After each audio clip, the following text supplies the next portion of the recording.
Thank you very much, Chair. I will start with Mr. Solani. Greetings, member. Here you have stated in your letter that you participated in the committee as an advisor to the minister.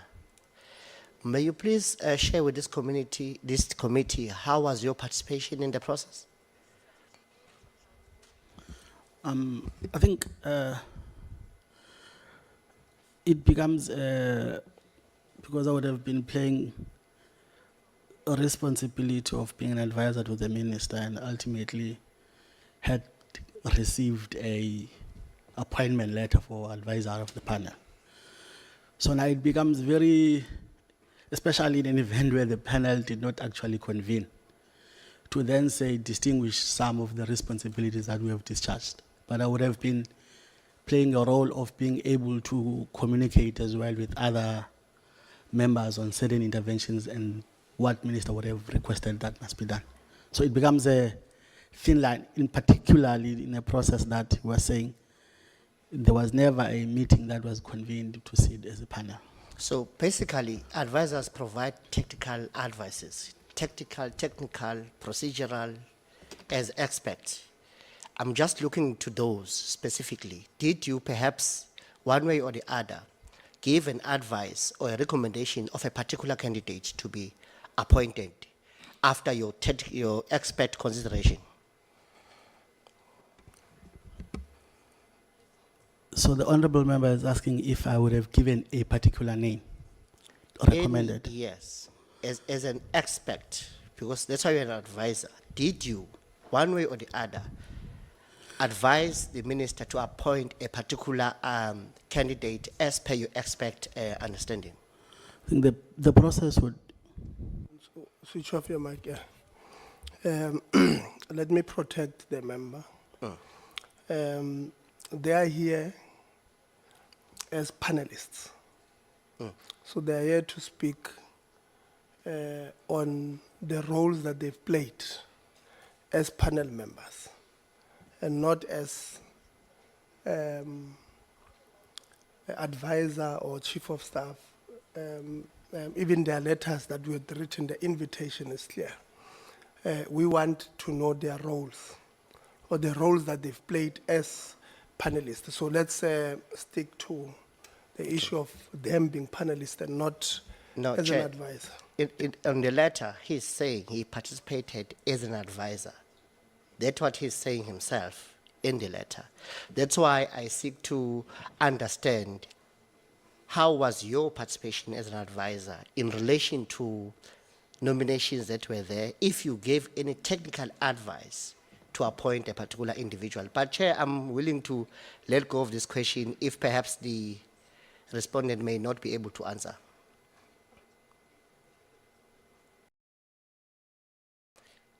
I think, like I would have mentioned, the tricky part or the difficulty or the thin line would have been panel member and then advisor on the side. So there was some confusion going on there.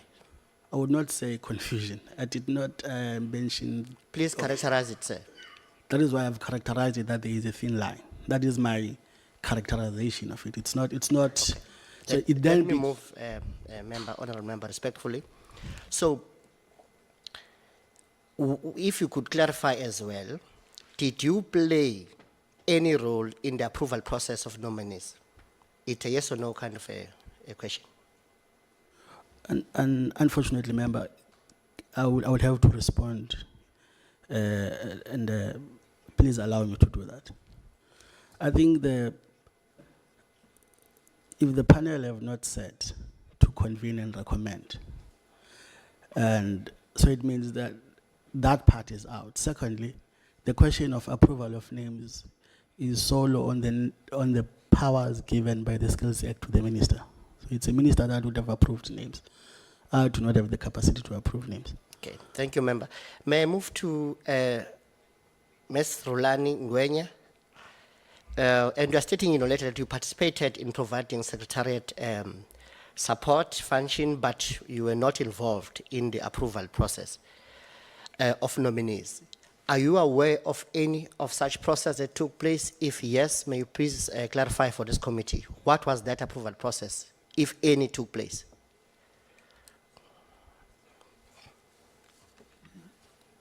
Excuse me. Thank you for that question. I don't know what the approval process that will have been undertaken.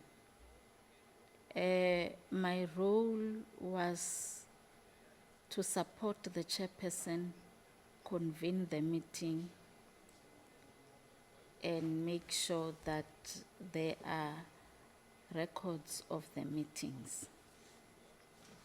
The understanding, and I'm saying this as a practice of what will have happened in other committees, was that at the conclusion, a report will then be generated. And the chair was going to guide on who signs the report. And the chair will then hand over the report. That is a standard practice. But in this case, Honorable Chair, I do not know what process was undertaken to facilitate the approval. So In my capacity as secretariat of the committee.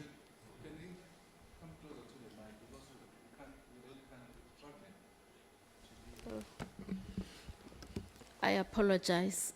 I apologize sincerely. no, I think I got the response. For the sake of time, Chair, and I hope you paused when you were talking, Chair.